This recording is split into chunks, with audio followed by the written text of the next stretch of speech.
तो यहाँ पे आप देख सकते हैं, पिछली वीडियो में मैंने सीखा था कि कैपेसिटर के साथ में कंप्रेसर का कनेक्शन कैसे किया जाता है, जो 3 पिन वाला कैपेसिटर होता है। HFC जो कैपेसिटर होता है इसमें सिर्फ 2 पिन है। कुछ कैपेसिटर ऐसे होते हैं जिसमें 3 पिन होते हैं, जिसमें नाम लिखा होता है, जैसे कि एक में लिखा होता है C और दूसरे में लिखा होता है HERM और तीसरे में लिखा होता है फैन। लेकिन इस तरह के कैपेसिटर में कुछ भी नहीं लिखा होता है। तो इसका कनेक्शन कैसे किया जाता है, पिछली वीडियो में हमने बताया है कि 3 पिन वाले कैपेसिटर का कनेक्शन कैसे किया जाता है। अगर उस कैपेसिटर का कनेक्शन आप सीखना चाहते हैं, देखना चाहते हैं, नीचे डिस्क्रिप्शन में लिंक मिल जाएगा, वहाँ से क्लिक करके उस वीडियो को देख सकते हैं। तो आज हम समझेंगे कि नॉर्मल 2 पिन वाला कैपेसिटर है, इसमें कनेक्शन कैसे किया जाता है। ना तो इसमें कुछ लिखा होता है और न सामने वाले पिन में कुछ लिखा होता है, कुछ भी नहीं लिखा होता है। तो कैसे हम पहचानेंगे कि कौन सा हमें कॉमन में देना, कौन सा स्टार्टिंग में देना, कौन सा रनिंग में देना है। उसमें क्या हुआ था, उसमें लिखा हुआ था HERM, जहाँ पे लिखा होता है वहाँ से उठा करके हम कंप्रेसर के स्टार्टिंग में देते हैं, और जहाँ पे C लिखा होता है वहाँ से उठा करके हम कंप्रेसर के रनिंग में देते हैं। तो और कॉमन को डायरेक्ट देते हैं। तो उस वीडियो को देख लीजिए और सीख लीजिए। इस वीडियो में चलिए हम सीखते हैं कि इसका कनेक्शन कैसे किया जाता है। कंप्लीट आप देख सकते हैं, ये हर्मेटिक कंप्रेसर है। हर्मेटिक कंप्रेसर हो या फिर रोटरी कंप्रेसर हो, स्क्रॉल टाइप कंप्रेसर हो, सबका कनेक्शन सेम होता है। बस डिफरेंस ये होता है कि कहीं C यहाँ पे है तो ये रनिंग और स्टार्टिंग कभी डिफरेंस हो जाता है, यहाँ पे रनिंग हो जाता है, यहाँ पे स्टार्टिंग होता है। तो इससे कोई दिक्कत नहीं है। इसके लिए हमें कैलमीटर से पहचानना होता है। कैसे पहचानना है उसको भी हम नेक्स्ट वीडियो में बात करेंगे कि किस तरह से पहचानना है। लेकिन चलिए हम बात करते हैं कि इसका कनेक्शन कैसे किया जाता है। तो यहाँ पर हम लाइन न्यूट्रल सप्लाई, देखिए सिर्फ कंप्रेसर का कनेक्शन मैं बता रहा हूँ। कंप्लीट जो कनेक्शन होता है, जो इंडोर का और आउटडोर का जो कनेक्शन होता है, उसको कैसे किया जाता है उसको भी हम समझेंगे, सीखेंगे। लेकिन इसमें सिर्फ हम कंप्रेसर और कैपेसिटर का कनेक्शन हम सीखने वाले हैं। तो चलिए स्टार्टिंग करते हैं। सबसे पहले हमें यहाँ पर देख लीजिए, कंप्रेसर में यहाँ पर लिखा हुआ है C और यहाँ पर लिखा हुआ है S, यहाँ पर R, यानी कि रनिंग, स्टार्टिंग, कॉमन। 3 यहाँ पर टर्मिनल है, इसे कहते हैं टर्मिनल, है ना। मैं यहाँ पे आपको बता दूँ, ये मैं बड़ा बना दिया हूँ, कंप्रेसर से साइज में बड़ा बना दिया हूँ। लेकिन इस तरह का बॉक्स होता है और इसके अंदर ये जो है ना, इसे कहते हैं टर्मिनल। ध्यान में रखिए, ये सब काम की चीज़ें हैं जो कि नाम को याद रखना है। इसका नाम होता है कैपेसिटर और इसका नाम होता है टर्मिनल। जो CSR होता है उसका नाम होता है टर्मिनल।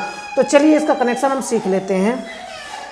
तो सबसे पहले हमें लाइन सप्लाई जो है ना, कॉमन में मेन सप्लाई हमें देना होता है। बच्चे थोड़ा शोर कर रहे हैं, इसके लिए डिस्टर्ब करने के लिए तो यहाँ पर थोड़ा सा मैनेज आप लोग कर लीजिए। तो यहाँ पर C में सबसे मेन सप्लाई हमें यहाँ से लाइन सप्लाई हमें यहाँ पे कॉमन में देना है, लाइन सप्लाई। अच्छा, कुछ लोग कहते हैं, यहाँ पर मैं कन्फ्यूजन जो है मैं क्लियर कर दूँ यहाँ पर कि यहाँ पर लाइन सप्लाई, न्यूट्रल सप्लाई। कुछ लोग कहते हैं तो फिर फेज सप्लाई कौन सा होता है। उसी लाइन सप्लाई को फेज सप्लाई कहा जाता है। लाइन सप्लाई को ही फेज सप्लाई कहा जाता है, लेकिन फेज कोई कहता नहीं है। हर एक यूनिट में वहाँ पर सिर्फ L लिखा होता है, L और N, यानी कि लाइन और न्यूट्रल। तो यहाँ पर कुछ सिस्टम में ऐसा होता है लाइन 1, लाइन 2 लिखा होता है। कुछ सिस्टम में लाइन और न्यूट्रल लिखा होता है, L और N। फेज कहीं भी नहीं लिखा होता है, लेकिन इसी को फेज कहते हैं। तो फेज सप्लाई हमें डायरेक्ट कॉमन में पहले देना है। कौन सा, ये जो इंडोर से निकल करके आता है कमांड लाइन, ये कमांड लाइन है। लाइन इंडोर तो यहाँ पे हमने नहीं बनाया है, लेकिन सिर्फ आप समझ लीजिए। नेक्स्ट फिर भी हम वीडियो में हम इंडोर और आउटडोर दोनों का कनेक्शन हम सीखेंगे। तो ये लाइन सप्लाई हमें सबसे पहले कॉमन में देना है, जो कि कमांड लाइन का है। ये कमांड लाइन जो आ रहा है उसे हम दे देते हैं पहले कॉमन में। ये हमने दे दिया कॉमन में, ये सप्लाई, ये डायरेक्ट सप्लाई हमने दे दिया कॉमन में। अब हमारा क्या बचता है, न्यूट्रल सप्लाई हमें बचता है। एक रनिंग में देना है, एक स्टार्टिंग में देना। कॉमन सप्लाई तो हमारा मिल गया। अब न्यूट्रल सप्लाई हमें कैसे देना है इसको समझिए, यहीं पर समझने वाली बात है। न्यूट्रल सप्लाई कैसे देना है, तो न्यूट्रल सप्लाई हमें रनिंग में देना होता है, लेकिन डायरेक्ट हम रनिंग में नहीं देंगे, इस तरह से नहीं देंगे। हमें कैपेसिटर के साथ में देना है रनिंग में। यहीं पर समझने वाली बात है कि 3 पिन और 2 पिन में तब समझ में आएगा, आपको ध्यान से समझिए।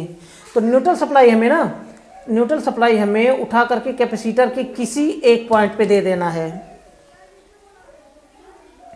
किसी एक पॉइंट पे हमें न्यूट्रल सप्लाई दे देना है।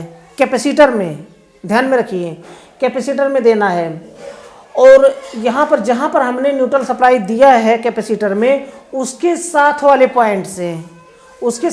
पॉइंट से उठा करके हमें रनिंग में दे देना है, ना कि स्टार्टिंग में देना है। ये ध्यान में रखिए, स्टार्टिंग में नहीं देना, बल्कि यहाँ से उठा करके हमें रनिंग में देना। अगर यहीं से उठा करके स्टार्टिंग में दे देंगे तो ये गलत हो जाएगा।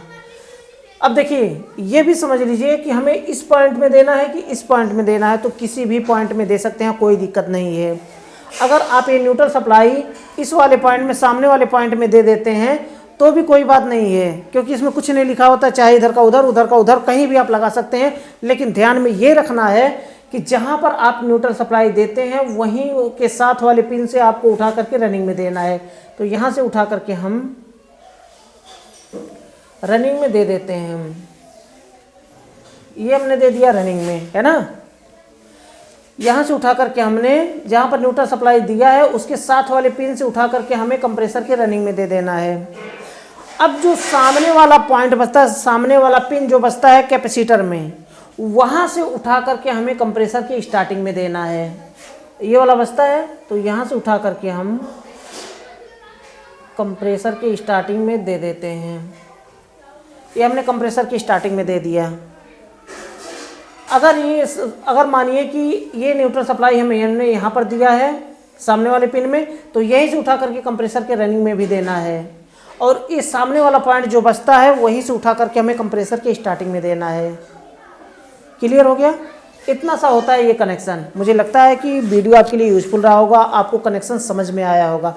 अगर कोई भी कन्फ्यूजन रह जाता है इस कनेक्शन को लेकर के, तो बेझिझक आप मुझसे कमेंट बॉक्स में पूछ सकते हैं, मैं उसका रिप्लाई जल्द से जल्द देने की कोशिश करूंगा।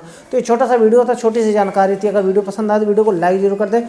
लास्ट में बताना चाहूँगा, चैनल को सब्सक्राइब नहीं किया तो चैनल को सब्सक्राइब कर लें और बेल आइकन को प्रेस करके ऑल पर क्लिक कर लें, ताकि हमारे आने वाली न्यू वीडियो की नोटिफिकेशन आपको मिल पाए और वीडियो को देख पाएँ सबसे पहले। तो आज के लिए बस इतना ही था। अगले वीडियो में फिर जल्दी मिलते हैं नए टॉपिक के साथ।